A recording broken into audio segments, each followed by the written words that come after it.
Buenos días a todos. Primero, pues le doy gracias a Dios por la oportunidad de estar de regreso en este templo y en esta comunidad. Le doy muchas gracias a los religiosos por su invitación, y la primera reflexión es sobre la conciencia, el despertar de la conciencia. Y voy a comenzar pidiéndole al Espíritu Santo su palabra para que nos guíe. Y les voy a leer a ustedes de la primera epístola a los Corintios, en el capítulo 14, desde el versículo 6. Y ahora, hermanos, supongamos que yo vaya a vosotros hablándoos en lenguas. ¿Qué os aprovecharía yo si mi palabra no trajese ni revelación, ni ciencia, ni profecía, ni enseñanza? Así sucede con los instrumentos musicales inanimados, como la flauta o la cítara. Si no dan distintamente los sonidos, ¿cómo se conocerá lo que toca la flauta o la cítara? Y si la trompeta no da sino un sonido confuso, ¿quién se preparará para la batalla?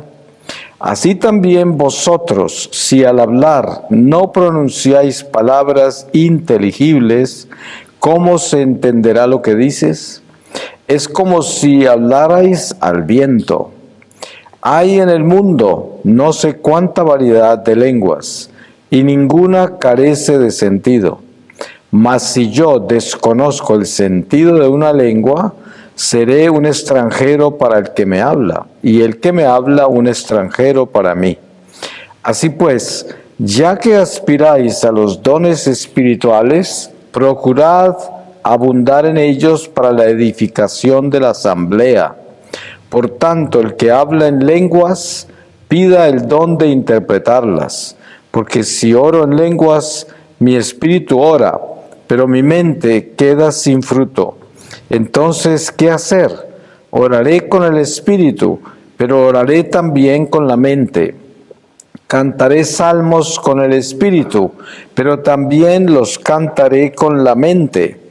Porque si no bendices más que con el espíritu, ¿cómo diría yo amén a tu acción de gracias el que ocupa el lugar del simple fiel, pues no sabe lo que dices? Cierto, tu acción de gracias es excelente, pero el otro no se edifica. Dar gracias a Dios porque hablo en lenguas, más que todos vosotros, pero en la asamblea prefiero decir 5 palabras con sentido para instruir a los demás que 10,000 en lenguas. Palabra de Dios.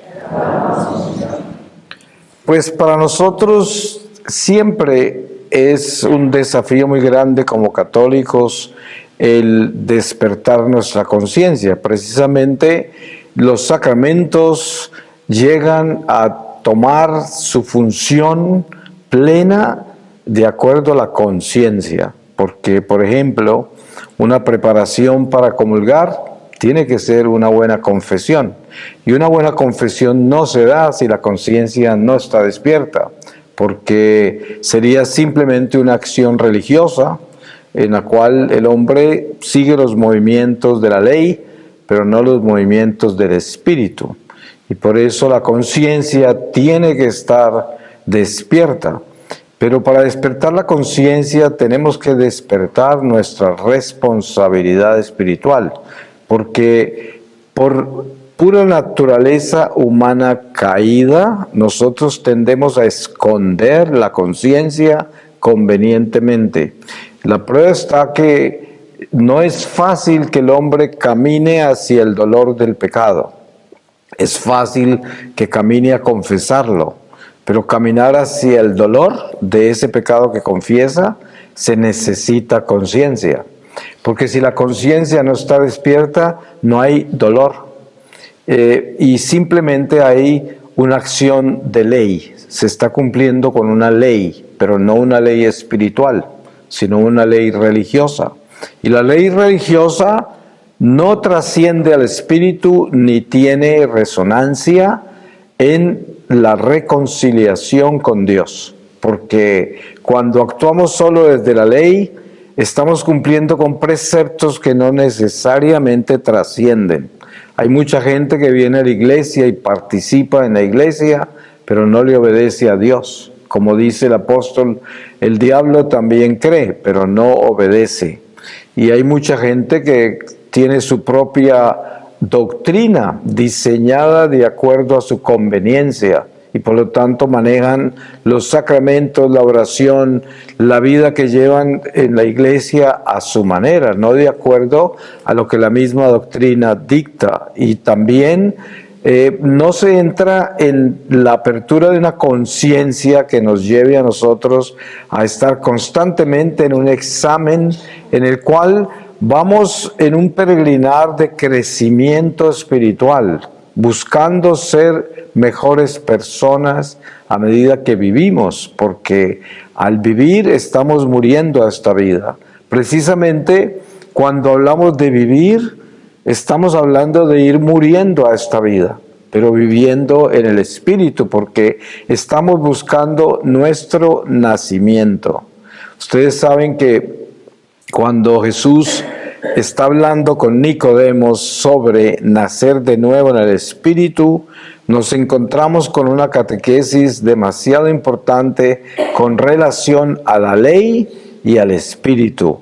Nicodemo era un hombre que era un doctor de la ley, pero no conocía el lenguaje espiritual de Jesús y por eso no entendió qué quería decir, hasta el punto que Jesús mismo lo corrige. Él sabía quién era Nicodemo, pero lo exhortó y le dijo, tú, un doctor de la ley, y no conoces estas cosas, porque él decía, ¿cómo puede un hombre viejo regresar al vientre de su madre para nacer de nuevo? Así de mal estaba él con relación al lenguaje de Jesús. Pero nosotros que hemos recibido el Espíritu Santo, que Nicodemo no tenía obviamente, conocemos el sentido de trascendencia de esta vida a la otra. Y por lo tanto, entendemos lo que es la esperanza de la que habla el Evangelio, que es esperanza de vida eterna para aquellos que cumplen con los preceptos de la ley, pero también que cumplen con la vida en el Espíritu. Por eso, en el diálogo de Jesús con la samaritana en el pozo de Jacob, hay una parte esencial en esta conversación, y es que la samaritana se queja de que los judíos dicen que solo en el templo de Jerusalén se puede adorar a Dios. Pero ella decía, pero nuestro padre Jacob nos dejó este pozo y aquí en esta montaña es donde nosotros adoramos a Dios. Pero Jesús le responde, llegará la hora en que ni en el templo de Jerusalén ni en esta montaña adorarán a Dios, porque lo adorarán en espíritu y verdad. Y esto es precisamente lo que estamos hablando. La apertura a la conciencia es entrar en el Espíritu y entender que nosotros aún no hemos nacido a la plenitud de la vida. Estamos en gestación, igual que un bebé que está en el vientre de la madre está en gestación. Pues nuestra alma está en el vientre de esta carne en gestación y aún no ha nacido. Por eso es que así como una madre cuida de que su bebé nazca bien a los 9 meses de gestación para que no sea prematuro y nazca saludable para enfrentarse a los elementos de la naturaleza, de la misma manera nosotros somos llamados a alimentar nuestra alma y a vivir una vida en obediencia a Dios para no nacer prematuros al mundo espiritual y para que nuestra alma no esté desnutrida cuando el Señor nos llama. Y para que esa alma esté nutrida necesitamos tener conciencia despierta, conocimiento del mundo espiritual. Conocimiento del mundo espiritual. ¿Y cómo se conoce el mundo espiritual? El mundo espiritual obviamente no es asequible a nuestros ojos naturales, ni siquiera a nuestros sentidos y razón, pero es asequible por medio de nuestra fe. Por eso Jesús le dice a Santo Tomás, porque me ves, crees, dichoso el que cree sin ver. Y precisamente el llamado nuestro cristiano al mundo espiritual es creer todo lo que el Señor nos reveló en el Evangelio, porque nos damos cuenta que todo el Evangelio entero está dedicado a despertar nuestra conciencia para la existencia del mundo espiritual, porque todo lo que el Señor enseña no es de este mundo, es de su reino que no es de este mundo. Sin embargo, Él utiliza ejemplos que son materiales del mundo existente para que nosotros podamos, por medio de esos ejemplos, elevarnos al espíritu y comprender el lenguaje espiritual con el que nos está hablando. Por eso habla de una semilla y habla del reino de Dios y habla de tantos ejemplos utilizando la naturaleza, las criaturas, toda la creación, pero para llevarnos al espíritu, porque todo el lenguaje del Evangelio es un lenguaje espiritual. Pero para que podamos entrar a ese lenguaje espiritual, se necesita despertar la conciencia. Y la conciencia comienza por despertarse cuando yo sé que por unción del Espíritu Santo ya no soy una persona natural, soy un ser sobrenatural. Yo pongo un ejemplo, así como Jesús utiliza los ejemplos naturales para entrar a la vida sobrenatural, nosotros podemos imitarlo a Él haciendo lo mismo. Y podríamos decir, usted trae a la iglesia agua, que es simplemente agua natural, y la trae donde el sacerdote para que la bendiga. Una vez que el sacerdote bendice el agua, ya no la llamamos simplemente agua, la llamamos agua bendita. Y esa agua ya no es un agua común, es un agua sobrenatural, hasta el punto que cada gota de esa agua tiene el poder de ahuyentar espíritus que estén rondando por los aires donde esparcimos el agua, cada gota. Y es un agua que ya no es natural.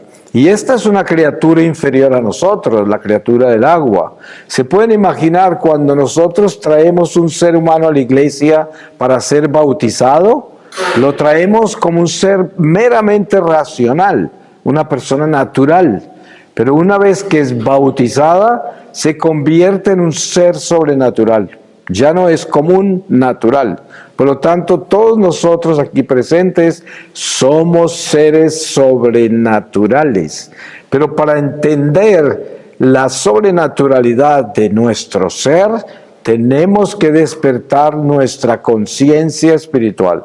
Entender que no somos personas comunes, así como el agua ya no es un agua común porque fue bendecida, así nosotros no somos comunes porque fuimos bautizados, somos sobrenaturales. Pero hay que despertarse a esa naturaleza para que entendamos quiénes somos, a qué somos llamados y por qué tenemos una unción sobrenatural. Porque esto no es simplemente que el Señor nos dio un bautismo, no. El Señor nos escogió, nos separó y nos predestinó para ser su ejército. Pero un ejército no está simplemente sentado recibiendo. Un ejército está preparándose para la batalla. Y la batalla es permanente hasta el día que nos llame el Señor.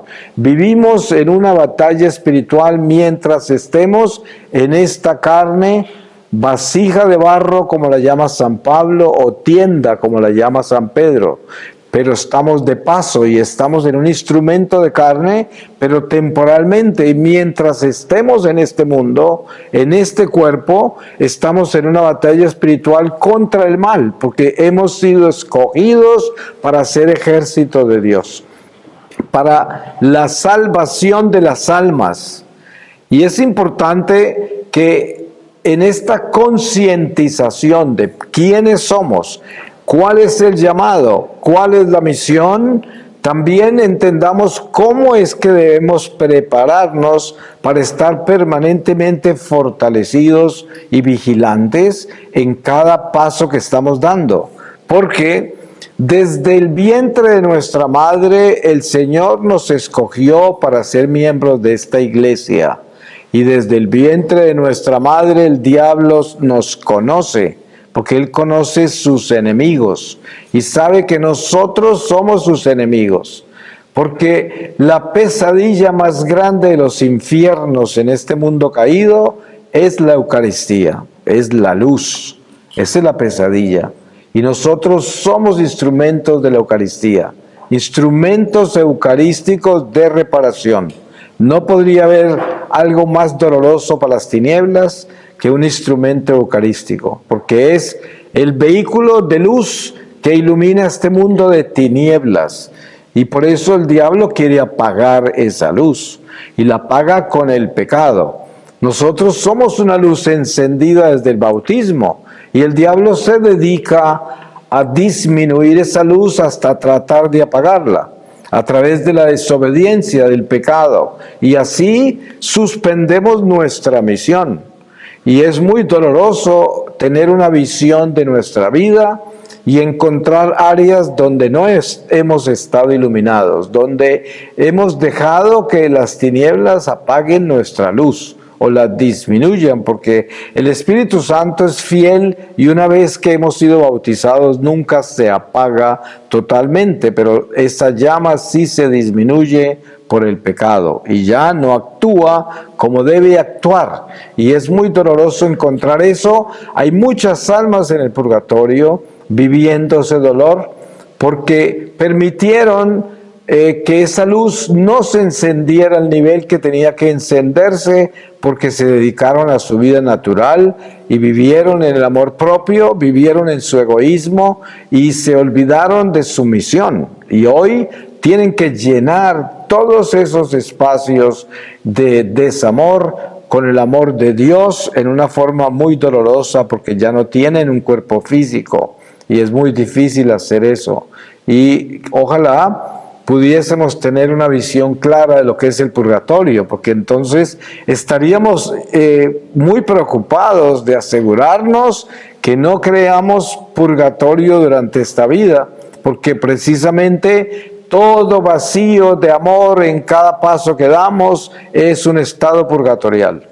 Y el sacramento, la reconciliación, cuando se da con conciencia despierta, repara, es una enmienda del pecado perdonado y además nos lleva por un camino de reparación. Eso es lo que Dios nos ha dado. Por eso, con tanta urgencia, Jesús al resucitar instituyó el sacramento de la confesión, porque sabía que al comenzar la iglesia militante con Pentecostés, íbamos a estar enfrentados a una batalla tal que sin ese sacramento no podríamos estar en la amistad con Dios que necesitamos para ser instrumentos eucarísticos y llevar las armas necesarias para combatir las tinieblas en cada paso que damos. Y por eso el sacramento de la confesión se establece en la resurrección del Señor, y por eso los apóstoles, cuando Jesús se les aparece en ese cuarto donde estaban encerrados bajo llave, de miedo de los judíos, como dice la palabra, y no habían recibido Pentecostés todavía, Él les sopló el Espíritu para que entendieran lo que les iba a decir. Y aquí entendemos en un día como este, donde estamos en una fiesta de Pentecostés, que es precisamente lo que la iglesia celebra como el principio militante de la iglesia, un día extraordinario, que si nosotros tuviésemos un momento espiritual perfecto, podríamos ver que cada uno de nosotros tiene una lengua de fuego encima de la cabeza, porque nosotros todos hemos recibido ese fuego en el bautismo y está encima de nosotros. Y está en nuestro corazón y está en nuestros labios cuando estamos proclamando la palabra de Dios, cuando estamos testificando, cuando estamos amando, cuando estamos aconsejando. En cada obra de amor está el fuego de ese espíritu que se manifiesta a través de nosotros hasta en nuestro lenguaje corporal. hasta en nuestra forma de caminar, de sentarnos, de acostarnos, en todo estado está ese fuego cuando somos fieles a Dios. Por eso, al comienzo de la iglesia militante, después de Pentecostés, los apóstoles no necesitaban ni tocar la gente para sanarlos, solo con caminar por el lado de ellos se sanaban. Y esto es lo que sucede con nosotros hoy, aunque no lo podamos ver. Dios hace maravillas por medio del instrumento fiel, por medio de aquel que tiene despierta su conciencia y conoce su misión. Y conoce por qué lo creó Dios católico, por qué Dios le dio esta misión. Y estando consciente de eso, el Señor constantemente está usándonos, utilizándonos para tocar otras almas. A veces almas que ni siquiera están cerca a nosotros. Porque cuando comulgamos y estamos en gracia de Dios, como somos instrumentos eucarísticos, Jesús Eucaristía está tocando almas quién sabe dónde. En cualquier lugar del mundo hay una persona agonizando en peligro de condenarse y con nuestra hostia, con la Eucaristía, puede rescatar esa alma. Y así innumerables situaciones cuando salimos de la iglesia después de comulgar, por donde vamos, llevamos esa gracia. Y el Señor desde nosotros utiliza esa gracia para hacer muchas cosas que solo podremos ver el día que comparezcamos ante su divino tribunal cuando partimos de este mundo. Ahora, la concientización de lo que verdaderamente somos es una gracia, y esa gracia se da cuando el corazón está ávido de conocer más de Dios, cuando está ávido de compenetrarse más en estos misterios de la fe. Y entonces el Espíritu Santo se va dando, y el Espíritu Santo nos va enriqueciendo en sabiduría, en conocimiento de Dios, en conocimiento de la obra del Espíritu en nuestra vida, en la iglesia, en el mundo, y también se va despejando el camino donde ya las angustias, las dudas, los apegos y todas las raíces que creamos en este mundo temporal comienzan a perder fuerza. Porque cuando entramos en el Espíritu con conciencia, comenzamos a elevarnos. Eso no quiere decir que vamos a desprender los pies de la tierra, porque mientras estemos en este mundo temporal, tenemos que cumplir con las responsabilidades que Dios nos encomendó, que son nuestra milicia en la iglesia, y somos responsables de lo que Él nos confió. Pero nuestro corazón tiene que estar creciendo y elevándose hacia Dios en todo momento. Como dice el santo, nuestro corazón elevado a Dios siempre y nuestros pies muy firmes en la tierra. Y así debemos caminar, siempre así, la mirada alta y los pies colocados sobre el pantano, sobre la tierra, sobre este mundo perverso. Y esto es lo que hacemos, porque estamos de paso, somos peregrinos, fuimos creados acá por Dios para la vida eterna. Y este es el primer paso de una jornada eterna. Nuestra muerte es simplemente una transición, es simplemente un estado de transformación. Nuestra muerte es nuestro nacimiento. Y la palabra muerte solo se aplica para el pecado. Porque si nosotros vivimos en gracia, no morimos. Este cuerpo se descompone, pero nos transformamos. A cambio de morir, nos transformamos. Y esto debe estar en nuestro corazón absolutamente claro para que tengamos esperanza, para que tengamos salud espiritual, para que tengamos esa seguridad de que el mundo no nos domina, el mundo no nos aplasta, las circunstancias y eventos de este mundo transitorio no nos afectan, porque nosotros no somos de este mundo.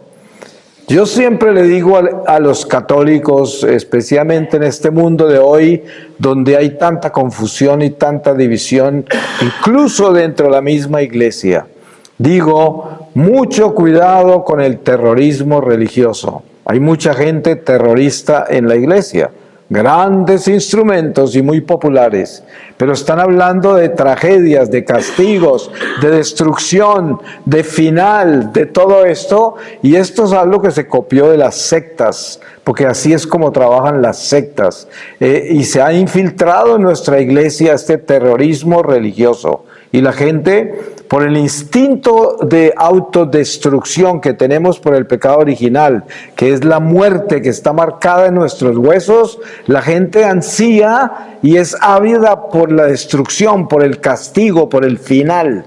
Y muchos incluso dicen, ¿cuándo se acabará esto? ¿Cuándo el Señor solucionará esto? ¿Cuándo va a acabar con esto?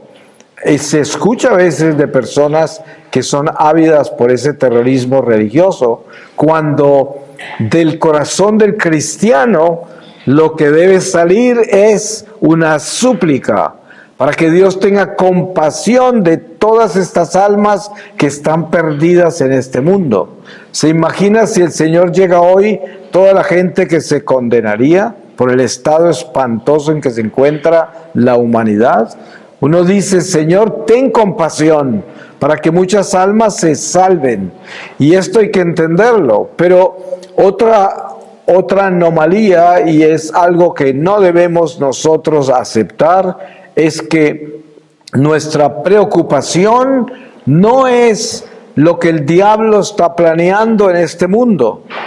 Hay mucha gente que está preocupadísima por saber qué es lo que Satanás está planeando, cómo va a esclavizar al pueblo de Dios, cómo lo va a marcar, cómo va a hacer esto y lo otro. Y resulta que ¿acaso eso debe ser nuestra preocupación cuando nosotros sabemos que no somos de este mundo, que pertenecemos a Jesucristo y que no tenemos que temerle a nada ni a nadie en este mundo si somos fieles a Dios? El único miedo que debemos tener es el pecado, al pecado. Por eso la palabra dice, témele al que puede quitar tu alma, no el cuerpo.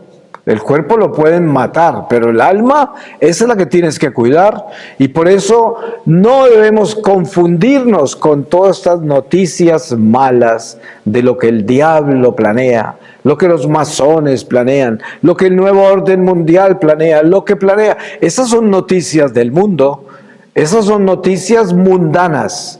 ¿A quién le importa? Es como si usted está en su ciudad y antes de acostarse está preocupadísimo de saber qué están planeando los ladrones de su ciudad.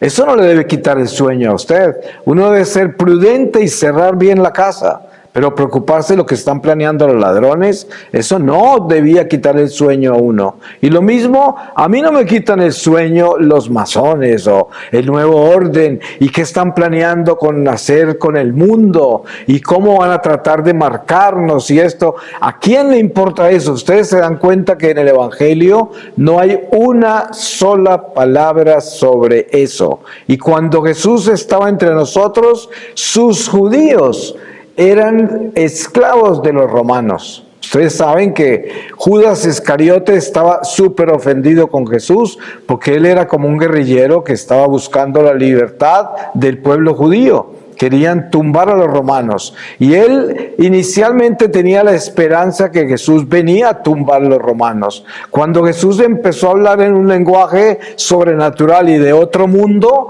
Judas lo odiaba, porque eso no es lo que él quería. Y la gente que lo recibió el domingo de Ramos en Jerusalén estaba convencida que él venía a tumbar a los romanos y venía de rey a sentarse en un trono y liberar al pueblo de Israel. Pero nada de eso sucedió. Y por eso entendemos que el Señor nunca se preocupó por los reinos de este mundo. Es más, el diablo en las tentaciones en el desierto se lo llevó a una montaña y le ofreció todos los reinos del mundo porque le habían sido dados a él. Y si se postraba y lo adoraba, se los daba. ¿Y ustedes saben lo que el Señor le respondió? Esto no tenía ningún significado para el Señor.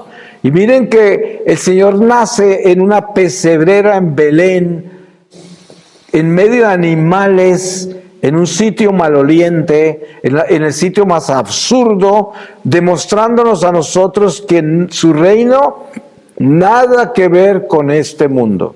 Y por eso Si queremos despertar nuestra conciencia de dónde estamos, de qué es lo que nos debe preocupar y qué es lo que debemos hacer como cristianos, como católicos, nuestra misión es llevarle almas al Señor para que no naufraguen en este mundo de tinieblas. Segundo, nosotros nunca debemos estar preocupados por lo que el diablo planea en este mundo que le pertenece a él, porque este es el mundo caído. Y tercero, debemos tener siempre nuestra esperanza en la Santa Jerusalén del cielo, arriba de la montaña de Sión, donde suben las tribus del Señor, como cantan los salmos. Y esto es lo que debemos tener claro en nuestra vida. Si yo quiero decir, voy a despertar mi conciencia, entonces mis ojos tienen que estar puestos en la Jerusalén del cielo. Mis ojos no pueden estar puestos en Nueva York o quién sabe dónde.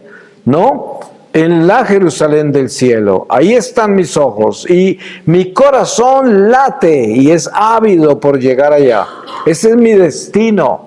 Subir donde suben las tribus del Señor, hacia allá. Y por eso lo que hagan en este mundo, lo que planeen en este mundo, lo que digan de este mundo me tiene sin cuidado. No me importa que lo quemen, que hagan lo que quieran, que no sé qué. A mí me tiene sin cuidado. Yo no soy de este mundo. Y miren, nacimos acá, pero somos peregrinos, fuimos escogidos, separados, predestinados, ungidos con el Espíritu de Dios para tener una vida sobrenatural, una vida espiritual que está por encima de todo lo natural. Esto solo nos debía dar una idea, no solo de quiénes somos, sino qué es lo que Dios quiere de nosotros. Y lo que Dios quiere de nosotros es que nosotros abracemos nuestra vida sobrenatural. Él quiere eso, quiere eso. ¿Se acuerdan cuando San Pedro le estaba pidiendo a Jesús que no se dejara crucificar? Jesús lo pone a un lado y dice, apártate de mí, Satanás, hablas como un hombre. Porque, ¿qué estaba diciendo Jesús? Estás hablando como un ser meramente racional. No entiendes mi lenguaje espiritual. Yo tengo que ser crucificado para que se cumplan las Escrituras y para liberarte de la muerte y para enviar el Paráclito que viene a llevar las almas al cielo por medio de la iglesia. Y todo esto es lo que Jesús le está hablando a Pedro, llamándole la atención para que se eleve al lenguaje espiritual que él está hablando. Pero cuando menciona muerte, crucifixión, todos se asustan, hasta el punto que nunca lo aceptaron como real, a pesar de que lo oyeron varias veces. Pero en los discípulos de Maús nos damos cuenta la llamada de atención que les da Jesús al resucitar y hablarles por el camino, que aunque no sabían que era Jesús, Él les estaba exhortando. Dice, ustedes no entienden que el Mesías tenía que morir para resucitar al tercer día. Y ahí estaba resucitado caminando con ellos. Sin embargo, ellos no habían recogido esa realidad porque no tenían el Espíritu Santo todavía. Pero dense en cuenta, entre más hablamos nosotros sobre este tema, más llegamos a una conclusión importante, y es: nosotros no tenemos excusa, porque nosotros no somos los apóstoles de antes de Pentecostés. Esos sí tenían excusa, porque no habían recibido el Espíritu Santo, y por eso no entendieron que el Señor tenía que vivir una muerte de cruz, y no entendieron que iba a resucitar al tercer día. Tampoco lo entendieron, aunque el Señor se los dijo varias veces, como lo podemos leer en el Evangelio. Nosotros sí hemos recibido Pentecostés. Hoy estamos celebrando Pentecostés porque la iglesia celebra el don maravilloso del Espíritu Santo que nos ha sido dado ya. Y entonces no estamos acá recibiendo Pentecostés, no, estamos dándole gracias a Dios por el Pentecostés que ya recibimos. Y esto es algo muy diferente, porque entonces es el ejército de Dios que Dios acuartela sacramentalmente para la Eucaristía o para una reflexión como esta, para que nosotros despertemos y nos fortalezcamos y revisemos nuestro caminar como batalla espiritual en la iglesia, iglesia, en el mundo, en el lugar que Dios nos confió, en las misiones que tenemos cada uno de nosotros, y así nos fortalezcamos para seguir con las batallas que nos esperan antes de que el Señor nos llame.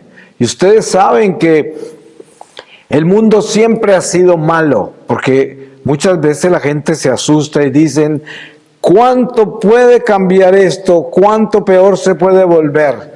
Pero si leemos a San Pablo con cuidado en sus epístolas, nos damos cuenta que él hace más de 2000 años ya llamaba a este mundo un mundo tenebroso, perverso y depravado. Hace más de 2000 años. O sea, no es que el mundo se degeneró, se depravó, se dañó. El mundo siempre está dañado, porque el mundo es el espíritu del mal. Este es el mundo. Porque el mundo no es la creación, el mundo es un espíritu.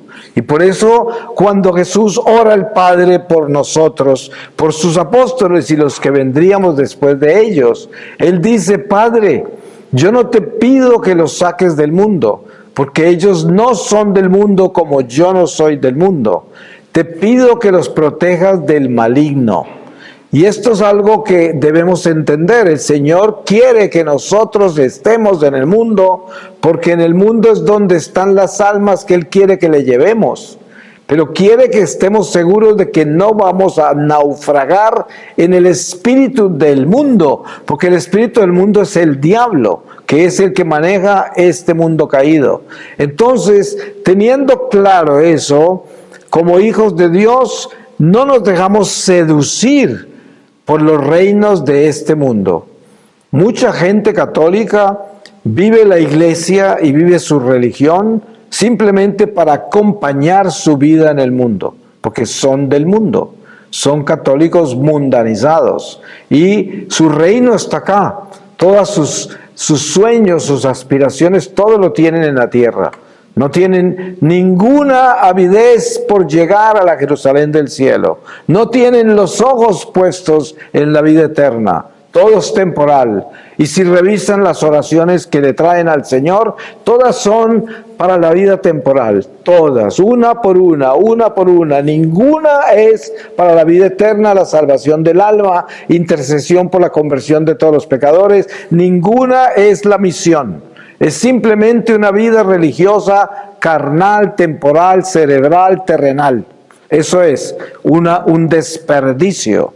Porque donde uno sea simplemente un católico así, está atrofiado, porque no está ejerciendo la función para la cual fue escogido, llamado, bautizado, enviado, separado, predestinado. Todo esto hay que tenerlo claro y despertarse antes de que sea tarde. Porque es muy fácil estar seducido por el espíritu de este mundo. ¿Por qué? Porque es todo lo que conocemos, no conocemos nada más. Entonces, ¿cómo no va a quedar uno fácilmente atrapado en él? Para que uno acepte la vida sobrenatural que Cristo nos ha dado con su espíritu, uno tiene que elevarse. Dese en cuenta que es muy fácil estar simplemente aterrizado en la carne, en nuestros instintos, sentidos y razón, que es con lo que navegamos por el mundo natural, y es con lo que despertamos y crecemos en este mundo natural, a pesar de tener la unción sobrenatural del bautismo.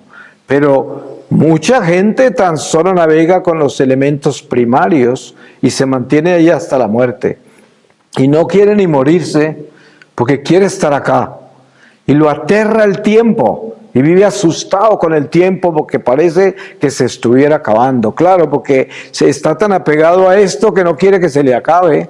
Entonces, la necesidad más grande que tenemos nosotros es asegurarnos que no vayamos a desperdiciar nuestro tiempo corto que tenemos en este mundo natural.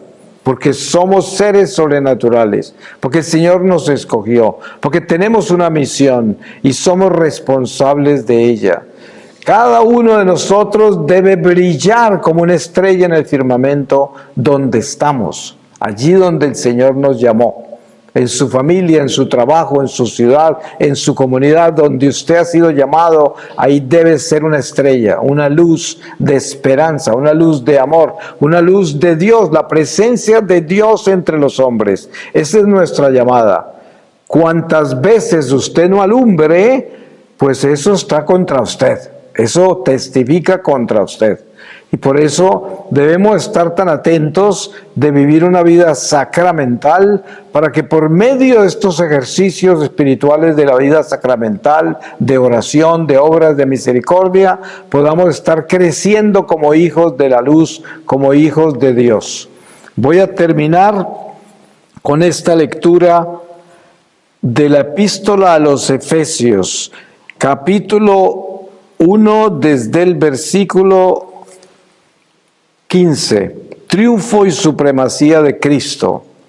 Por eso también yo, al tener noticia de vuestra fe en el Señor Jesús y de vuestra caridad para con todos los santos, no ceso de dar gracias por vosotros, recordándoos en mis oraciones, para que el Dios de nuestro Señor Jesucristo, el Padre de la gloria, os conceda espíritu de sabiduría y de revelación para conocerle perfectamente, iluminando los ojos de vuestro corazón, para que conozcáis cuál es la esperanza a que habéis sido llamados por él, cuál la riqueza de la gloria otorgada por él en herencia a los santos, y cuál la soberana grandeza de su poder para con nosotros los creyentes, conforme a la eficacia de su fuerza poderosa que desplegó en Cristo, resucitándole de entre los muertos